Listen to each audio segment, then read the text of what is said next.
नमस्कार दोस्तों, हम लेकर आ चुके हैं आप लोगों के लिए 20 मिनट में सुबह की 50 ताज़ा और बड़ी खबरें बताएंगे। दोस्तों, आखिरकार प्रधानमंत्री नरेंद्र मोदी के ऊपर 7वें चरण से पहले गर्जे राहुल गांधी, कहा फिलहाल टाटा बाय बाय मोदी।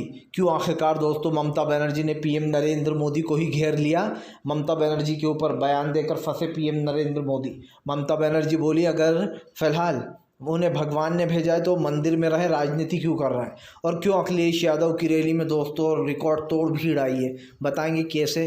पूरे रैली में अखिलेश यादव छा गए और तमाम मुद्दों पर होगी बात। लेकिन उससे पहले अगर आपने अब तक हमारे चैनल को सब्सक्राइब नहीं किया है तो जल्दी से कर लीजिए। पास में एक घंटी भी आएगी दोस्तों, इसको भी दबाइए ताकि हमारे हर वीडियो की जो अपडेट है वो आपको मिल पाए और आप हमसे जुड़े रहें। बढ़ते हैं सबसे पहले और बड़ी खबर की ओर। दरअसल दोस्तों, आपको बताते चले, प्रधानमंत्री नरेंद्र मोदी के ऊपर जमकर गरजते हुए नजर आया राहुल गांधी। कहा फिलहाल प्रधानमंत्री नरेंद्र मोदी 4 जून को टाटा बाय बाय होने वाले हैं। राहुल गांधी ने कहा कि ये चुनाव इंडिया गठबंधन जीत रहा है और इस बार बीजेपी कितनी ही कोशिश कर ले वो जीत नहीं पाएगी। दरअसल आपको बताते चले, राहुल गांधी ने साफ कहा है कि फिलहाल इंडिया गठबंधन की बड़ी जीत होने जा रही है। इस चुनाव में बीजेपी की राहुल गांधी ने बड़ी हार बता दी है।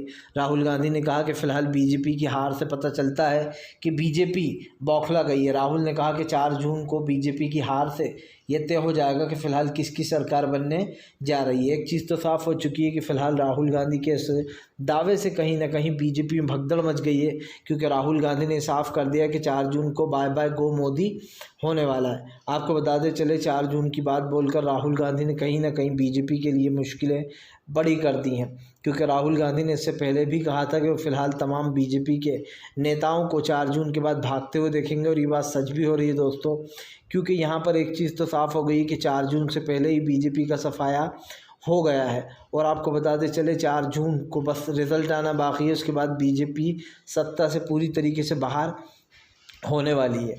आपको बताते चले दोस्तों, फिलहाल भारतीय जनता पार्टी के ऊपर जमकर भड़कती हुई नजर आई ममता बनर्जी। प्रधानमंत्री नरेंद्र मोदी को लपेटा। दरअसल आपको बताते चले, कल दोस्तों प्रधानमंत्री नरेंद्र मोदी ने ममता बनर्जी पर हमला बोला था और कहा था कि फ़िलहाल जो ममता बनर्जी हैं, जो विपक्ष हमें कोसता रहता है कि देश में तानाशाही आ गई है, वो बंगाल के बारे में क्यों नहीं बोलता है। जो लोग बंगाल में जिस तरीके से जंगल राज चल रहा है, अब इसको लेकर ममता बनर्जी ने बीजेपी को घेर लिया है। ममता बनर्जी ने बीजेपी के ऊपर, प्रधानमंत्री के ऊपर हमला बोलते हुए कहा कि फ़िलहाल प्रधानमंत्री नरेंद्र मोदी कहते हैं कि वो जो है यहाँ पर भगवान जगन्नाथ भी उनके भक्त हैं और वो जो है यहाँ पर एक तरीके से दोस्तों उन्हें भगवान ने भेजा है, वो बायोलॉजिकल नहीं है। तो ममता बनर्जी ने कहा कि फिर वो राजनीति में क्या कर रहा है, उन्हें तो मंदिर में होना चाहिए। और अगर दोस्तों देखा जाए तो ये बात सच भी है। अगर प्रधानमंत्री जो है यहाँ पर इस तरीके की बातें कर रहे हैं कि उन्हें भगवान ने भेजा है या फिर वो बायोलॉजिकल नहीं है, तो फिर ऐसे लोग तो मंदिर में होते हैं और जाहिर सी बात है उनकी जगह सिर्फ मंदिर में ही होती है। इसी को लेकर ममता बनर्जी ने जमकर बीजेपी को घेरा। ममता बनर्जी ने कहा कि बंगाल में आते हैं और बंगाल की बुराइयां करते हैं बंगाल के लोगों की। ममता बनर्जी ने कहा कि क्या प्रधानमंत्री नरेंद्र मोदी बताएंगे कि ये जो उत्तर प्रदेश में आए दिन दोस्तों रेप जैसी घटनाएं होती हैं या फिर आए दिन चेन स्नैचिंग जैसी चीज़ें होती हैं, इसके ऊपर उनका क्या मानना है। और दोस्तों अगर देखा जाए तो ममता बनर्जी की बात गलत नहीं है, ये बात बिल्कुल सच है। जो बीजेपी बड़ी बड़ी बातें कर रही है वो ये तो बता दे कि फ़िलहाल जो तमाम चीज़ें हो रही हैं उसमें बीजेपी का क्या मानना है, क्योंकि आप भी जानते हैं दोस्तों, ये बात तो बिल्कुल सच है कि बीजेपी के कई राज्यों में जो क्राइम रेट बहुत ऊपर है। योगी आदित्यनाथ अपने राज्य को कहते हैं कि वो वहाँ पर क्राइम ही नहीं है, ज़ीरो टॉलरेंस है। लेकिन दोस्तों उत्तर प्रदेश की हालत क्या है, ये शायद आपसे और हमसे छुपा नहीं है। उत्तर प्रदेश में आए दिन दोस्तों खुद पुलिस वाले ही क्राइम को बढ़ावा देते हैं और इसीलिए भारतीय जनता पार्टी की सारी पोल खुल गई है। इसको लेकर जमकर भड़ास भी निकाली ममता बनर्जी ने। ममता बनर्जी ने साफ कहा कि बीजेपी के जो नरेंद्र मोदी हैं अब वो पूर्व पीएम होने वाले। पूर्व पीएम का मतलब दोस्तों अब वो सत्ता से चले जाएंगे तो पूर्व पीएम हो जाएंगे और कहीं ना कहीं उन्होंने घेर लिया। आपको बताते चले दोस्तों, फिलहाल प्रधानमंत्री नरेंद्र मोदी के ऊपर गरजे अखिलेश यादव। अखिलेश ने बीजेपी को जमकर लपेटा। दरअसल आपको बताते चले दोस्तों, अखिलेश यादव ने बीजेपी के ऊपर हमला बोलते हुए कहा कि बीजेपी ये चुनाव हार जाएगी। अखिलेश ने कहा कि 10 साल जो है यहाँ पर मोदी के और 7 साल उत्तर प्रदेश के, 17 सालों में इन लोगों ने कुछ नहीं किया। यही नहीं, अखिलेश यादव ने दावा किया कि फ़िलहाल बीजेपी सत्ता से हारने वाली है, इसलिए आजकल उसकी बौखलाहट की खबरें आ रही हैं। सबसे बड़ी बात बात ये दोस्तों कि इस चुनाव में बीजेपी लड़ ही नहीं रही है, क्योंकि इंडिया गठबंधन की अलग ही जीत होती हुई नज़र आ रही है। ऐसा दूसरी तरफ अखिलेश की रैली में दोस्तों ताबड़तोड़ भीड़ आई। अखिलेश की रैली में ये समझ के चलिए कि भीड़ ने सारे रिकॉर्ड तोड़ डाले। अखिलेश ने कहा कि जहाँ तक हमारी नज़र जा रही है वहाँ तक सारे पांडाल भरे हुए हैं। यही नहीं, अखिलेश ने दावा किया कि बीजेपी की रैलियों में सिर्फ और सिर्फ दोस्तों सीटें खाली पड़ी हैं, कोई नहीं आ रहा। और दोस्तों ये बात सच भी है। अगर आप बीजेपी की रैलियां देखेंगे तो बीजेपी की रैलियों में भीड़ तो नज़ारत है ही, लेकिन आपको प्रधानमंत्री के जो वादे हैं और जो भाषण है, जो मैनिफेस्टो है, वो भी पहले के 2014 में वादे किए थे वही के वो वादे अब फिर किए जा रहा है। तो ये तो साफ़ हो जाता है कि फ़िलहाल बीजेपी के वादों से लोग पूरी तरीके से ऊब चुके हैं कि बीजेपी वही वो वादे करती है। इसी को लेकर जमकर भड़ास भी निकाली है। आपको बताते चलें अखिलेश ने साफ कहा है कि 4 जून को सरकार बदल जाएगी और 4 जून के बाद अग्निवीर योजना को ख़त्म कर दिया जाएगा। सबके खाते में, हर गरीब परिवार की एक महिला खाते में 1 लाख दिए जाएंगे, यानी कि दोस्तों महीने का 8,500 रुपये सीधे बैंक अकाउंट में। इसी के साथ साथ अखिलेश ने किसानों से वादा किया है कि आज तक किसी भी सरकार ने किसानों के बारे में नहीं सोचा, ना ही जो है यहाँ पर दोस्तों एमएसपी की गारंटी दी। लेकिन अखिलेश ने कहा कि फ़िलहाल हम सत्ता में आते से ही सबसे पहले जो है किसानों को एमएसपी की गारंटी देने जा रहा है। स्वामीनाथन की जो रिपोर्ट थी उसको लागू करने जा रहा है। आपको बताते चले दोस्तों फ़िलहाल भारतीय जनता पार्टी को लगा बड़ा झटका। पहले ही विपक्ष को पता चल गया बीजेपी क्या खेल करने वाली है। इसीलिए दोस्तों 1 जून को बुलाई है मल्लिकार्जुन खड़गे ने बैठक। दरअसल दोस्तों बीजेपी को पूरा यकीन है कि इस बार वो चुनाव हार जाएगी। इसलिए आपको बताते चलें बीजेपी पूरी कोशिश कर रही है कि विपक्ष को तोड़ ले, यानी कि अगर वो चुनाव हारती है तो इंडिया गठबंधन के कई एमएलए को ख़रीद लिया जाए सरकार बनाने के लिए। लेकिन आपको बताते चलें इससे पहले ही इंडिया गठबंधन ने भी चाल चल दी है। इंडिया गठबंधन भी पूरी कोशिश कर रहा है कि वो किसी भी तरीके से जो नेता हैं दोस्तों, ख़ास करके जो बिक सकते हैं, उन सबको अपने साथ लेकर जाए। और इसी को लेकर जो है यहाँ पर ये सारी साजिशें चल रही हैं बीजेपी की, क्योंकि उसे पता है वो चुनाव हार रही है। लेकिन नेताओं को ख़रीदने के लिए दोस्तों बीजेपी ने पहले ही प्लान बना रखा है कि अगर सत्ता नहीं बनी तो प्लान बी का ऐसे हम काम लेंगे। लेकिन आपको बताते चलें मल्लिकार्जुन खड़गे ने इंडिया गठबंधन की 1 जून को बैठक बुलाई और इस जून में जो है यहाँ पर यही फैसला लिया जाएगा कि तमाम जितने भी एमएलए जीतेंगे या फिर जो रिज़ल्ट आएगा उससे पहले सबको इकट्ठा किया जाएगा और एक रिसोर्ट में ले जाकर रखा जाएगा। कहा यह भी जा रहा है दोस्तों, और ये होना भी चाहिए, क्योंकि दोस्तों बीजेपी चुनाव हारेगी तो वो ये कोशिश ज़रूर करेगी कि कोई ना कोई उसे मिल जाए या फिर उसकी सरकार बन जाए। तो ये चीज़ तो साफ़ है कि ये चीज़ कर लेना चाहिए, क्योंकि फ़िलहाल बीजेपी दोस्तों सरकार बनाने के लिए कुछ भी कर सकती है। आपको बता दें यहाँ पर एक चीज़ और भी सामने आई है दोस्तों कि फ़िलहाल प्रधानमंत्री नरेंद्र मोदी, ख़ास करके अमित शाह और नरेंद्र मोदी कमरे में प्लानिंग बना रहा है कि कौन कौन वो एमएलए हो सकते हैं दोस्तों जो अपना ईमान बेच देंगे। जाहिर सी बात है बीजेपी उन कमज़ोरों को चुनती है जिन लोगों का उसको अंदेशा होता है कि फ़िलहाल ये बिक जाएंगे, और फिर से यही चीज़ की जा रही है। तो एक चीज़ तो साफ़ हो जाती है कि जो लोग बिक सकते हैं उन पर पहली नज़र कांग्रेस की है। आपको बताते चले दोस्तों भारतीय जनता पार्टी के ऊपर जमकर भड़कते हुए नजर आए दोस्तों तेजस्वी यादव। तेजस्वी बोले बीजेपी टाटा बाय बाय, अब नरेंद्र मोदी के पास नहीं बचा कोई चांस। आपको बताते चले तेजस्वी यादव ने साफ कर दिया कि बीजेपी का टाटा बाय बाय होने वाला है और अब बीजेपी किसी भी चुनाव के लिए बची नहीं है। उन्होंने कहा कि फ़िलहाल इनके पास सिर्फ फालतू के मुद्दे हैं और कुछ नहीं, और इसीलिए दोस्तों भारतीय जनता पार्टी के ऊपर जमकर भड़क गए हैं अब तेजस्वी यादव। तेजस्वी ने बीजेपी को घेरते हुए कहा कि फ़िलहाल बीजेपी की हार होने वाली है और इसी से बीजेपी डरी हुई है। आपको बताते चलें तेजस्वी यादव ने कहा कि फ़िलहाल बिहारियों ने अब की बार बीजेपी को बाहर करने का सोच लिया और बीजेपी ने दोस्तों कहीं ना कहीं बिहार के लोगों को धोखा दिया है पिछले 15 साल से। तेजस्वी ने कहा कि इस बार जनता इनको सबक सिखाने वाली है और इस बार जनता इनको सत्ता में दोबारा आने का मौका नहीं देगी। आपको बता दें तेजस्वी के भाषण वैसे भी आजकल काफ़ी ख़तरनाक हो रहे हैं।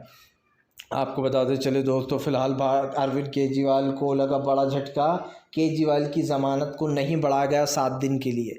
दरअसल अरविंद केजरीवाल ने एक याचिका दायर की थी जिसमें उन्होंने कहा था कि फ़िलहाल उनकी याचिका को 7 दिन के लिए बढ़ा दिया जाए, और दोस्तों 7 दिन के लिए बढ़ाने के बजाय आपको बताते चले अरविंद केजरीवाल की याचिका को खारिज कर दिया गया ये कहकर कि फ़िलहाल आपको 2 तारीख के दिन सरेंडर करना ही होगा। आपको बताते चलें केजरीवाल को सिर्फ 1 तारीख तक का समय मिला था और ये कहा गया था छोड़ते समय कि आपको सरेंडर करना होगा। अब फिर से केजरीवाल को जो है यहाँ पर दोस्तों 1 जून के बाद यानी कि 2 जून को सरेंडर करना ही पड़ेगा। उनकी याचिका को नहीं बढ़ाया गया। यही कारण है जो यहाँ पर केजरीवाल की मुश्किलें बढ़ गई हैं, क्योंकि अब तक तो ये लग रहा था कि अरविंद केजरीवाल किसी तरीके से बाहर इसलिए रुकना चाह रहे थे दोस्तों कि कहीं कोई ख़रीद फरोख्त ना करे, सरकार बनेगी तो कई बड़े फैसले लिए जाएंगे। लेकिन अरविंद केजरीवाल की जो बेल याचिका है उसको बढ़ाया नहीं गया। लेकिन दोस्तों ज़ाहिर सी बात है, सरकार बनते से ही वैसे भी केजरीवाल को इंसाफ मिल ही जाएगा, इंडिया की सरकार बनेगी तो, और बड़े फैसले लिए जाएंगे। जिन लोगों को बेफालतू में जेलों में डाल रखा है, सच्चाई पता होगी उसकी, बीजेपी किन किन के ऊपर कार्रवाई करा रही है, ये सारी चीज़ें निकाली जाएंगी। तो ये तो साफ़ हो चुका है कि फ़िलहाल बीजेपी की मुश्किलें बढ़ने वाली हैं। और इसीलिए दोस्तों अरविंद केजरीवाल की जो बेल कैंसिल हुई है, हालांकि उस पर केजरीवाल ने कहा है कि उन्होंने कोर्ट से इसलिए समय मांगा था ताकि सरकार बने या जो भी उनकी जिम्मेदारियां तो निभाएं, लेकिन कोर्ट ने बढ़ाई नहीं है। तो अब ऐसे में उन्होंने कहा कि वो 2 तारीख के दिन सरेंडर करने को तैयार हैं। आपको बता दें अब अरविंद केजरीवाल 2 तारीख के दिन सरेंडर करेंगे, और ये चीज़ तो साफ़ हो चुकी है कि फ़िलहाल 2 तारीख के बाद केजरीवाल को इंसाफ मिलेगा इंडिया की सरकार बनते से। आपको बताते चले दोस्तों, भारतीय जनता पार्टी की बढ़ गई मुश्किलें बीजेपी के ख़िलाफ़। दोस्तों लालू प्रसाद यादव ने खोला मोर्चा, कहा फ़िलहाल हैशटैग मोदी तो गए। आपको बता दें आजकल लालू प्रसाद यादव काफ़ी एक्टिव दिखाई दे रहे हैं, और ऐसे में अब लालू प्रसाद यादव ने बीजेपी के ऊपर हमला बोल दिया। लालू प्रसाद यादव ने कहा है कि फ़िलहाल बीजेपी अब जाने वाली है, अब मोदी दोबारा इस देश के प्रधानमंत्री नहीं बनने वाले। ये भी कहा जा रहा है कि फ़िलहाल प्रधानमंत्री नरेंद्र मोदी का जो है दोस्तों एक तरीके से पतन हो चुका है। और दोस्तों ये भी है कि फ़िलहाल अब ये दोबारा सत्ता में नहीं आएंगे, क्योंकि दोस्तों जाहिर सी बात है, जनता के लिए कुछ किया नहीं 10 साल में। अब जनता भला मौका क्यों देगी। हालांकि तिकड़म ज़रूर लड़ाएंगे कि हम किसी तरीके से जो यहाँ पर सत्ता में आ जाएं, लेकिन आपको बताते चलें इनका सत्ता में आना लगभग नामुमकिन है। क्योंकि मैंने पहले भी कहा है दोस्तों, और फिर कहूँगा कि फ़िलहाल भारतीय जनता पार्टी की हार तो निश्चित है ही, लेकिन इंडिया गठबंधन की इस बार चाल के सामने जो है यहाँ पर टिक नहीं पाएगी बीजेपी, क्योंकि इंडिया गठबंधन ने पूरी प्लानिंग के साथ बीजेपी के ख़िलाफ़ दोस्तों मोर्चा खोला है। ना सिर्फ चुनाव लड़ा है दमदार तरीके से, बल्कि अब बीजेपी की दोस्तों बैंड भी बजने वाली है, मतलब बीजेपी चुनाव से बाहर भी जाने वाली है। और इसीलिए जो है यहाँ पर विपक्ष पूरी तरीके से जो है यहाँ पर दोस्तों रेडी बैठा हुआ है कि फ़िलहाल किसी भी तरीके से बीजेपी को जल्द से जल्द हराकर सत्ता से बाहर किया जाए। और ये होने वाला है, लिख कर ले लीजिए आप, भारतीय जनता पार्टी पूरी तरीके से सत्ता से बाहर जाने वाली है और बीजेपी का गेम ओवर होने वाला है। आपको बताते चले दोस्तों, फ़िलहाल प्रधानमंत्री नरेंद्र मोदी और राहुल गांधी में छिड़ी जंग। राहुल गांधी बोले हम जनता के लिए काम करते हैं, बीजेपी सिर्फ अडानी और अंबानी के लिए काम करती है। दरअसल राहुल गांधी ने बीजेपी को घेर लिया।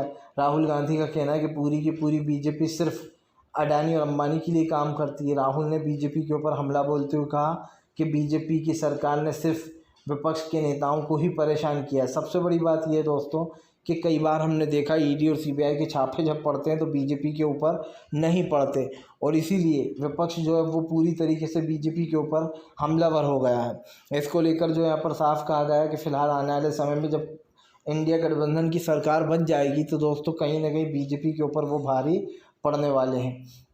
आपको बताते चले दोस्तों, फ़िलहाल प्रधानमंत्री नरेंद्र मोदी से सीधा दोस्तों दो हाथ करने के लिए तैयार हुए दोस्तों संजय रावत। संजय रावत बोले तो 4 जून ही बताएगी किसकी सरकार बनने जा रही है।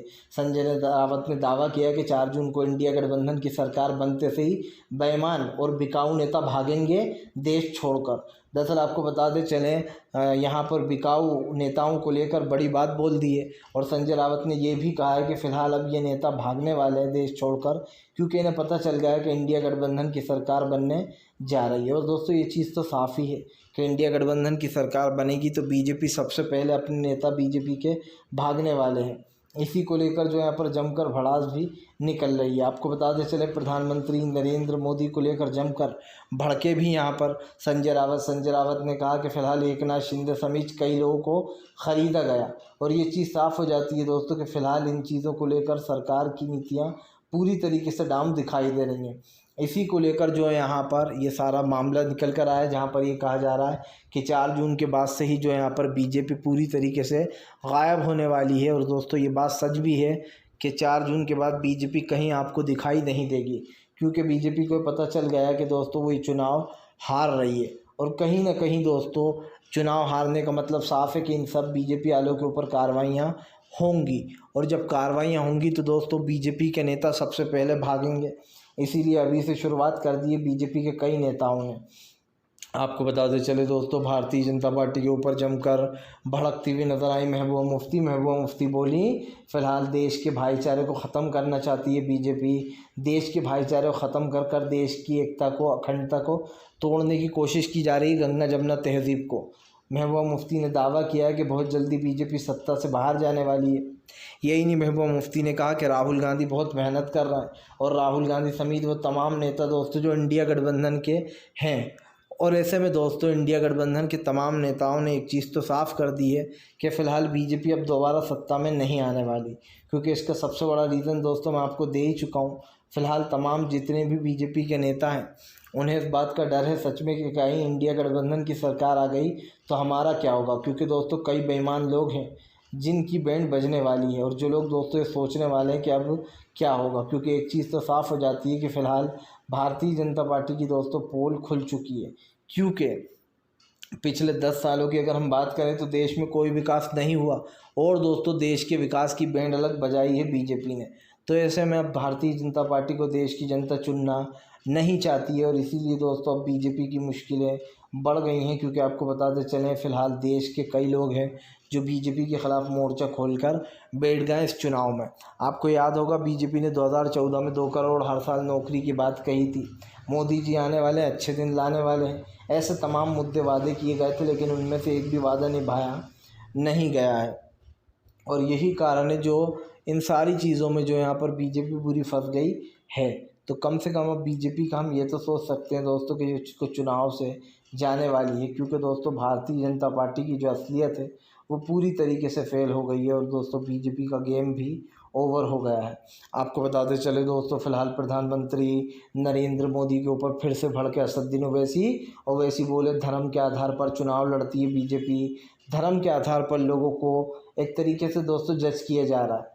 इसको लेकर ओवैसी ने बीजेपी पर भड़ास निकाली है। ओवैसी ने बीजेपी के ऊपर भड़ास निकालते हुए कहा कि बीजेपी की असलियत सबके सामने आ चुकी है। बीजेपी बार बार इस चीज़ को दोहरा रही है कि फ़िलहाल देश में लोकतंत्र की हत्या हो रही है दोस्तों। ओवैसी ने साफ कहा कि लोकतंत्र की हत्या कर कर सिर्फ एक धर्म को बीजेपी प्रायोरिटी देती है ताकि उसको वोट मिले। इसी को लेकर अगले जो है यहाँ पर ओवैसी ने जमकर बीजेपी पर निशाना साधा।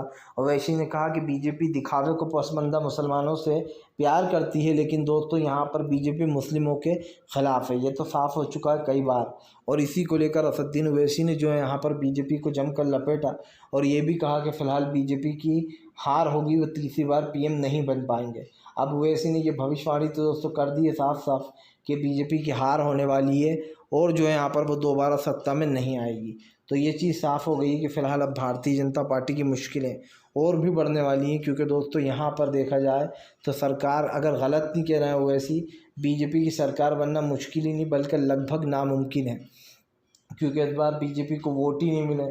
ख़ास करके उत्तर प्रदेश और बिहार की बात करें तो वहीं से बीजेपी के हार की शुरुआत हो चुकी थी, क्योंकि अब की बार वोटिंग परसेंटेज बहुत कम है। और दोस्तों वोटिंग परसेंटेज कम का मतलब आप अच्छे समझते हैं कि फ़िलहाल बीजेपी की पूरी तरीके से हार, और इस हार का दोस्तों सबसे बड़ी जिम्मेदार खुद बीजेपी होगी, क्योंकि बीजेपी ने पिछले 10 सालों में कुछ नहीं किया जनता के लिए। और ये साफ दिखाई भी दे रहा था कि देश की जनता जो है वो कहीं ना कहीं भारतीय जनता पार्टी के ऊपर हमलावर थी। फिलहाल एक चीज़ तो साफ़ है दोस्तों, इस हार से बीजेपी को एक सबक ज़रूर मिलेगा।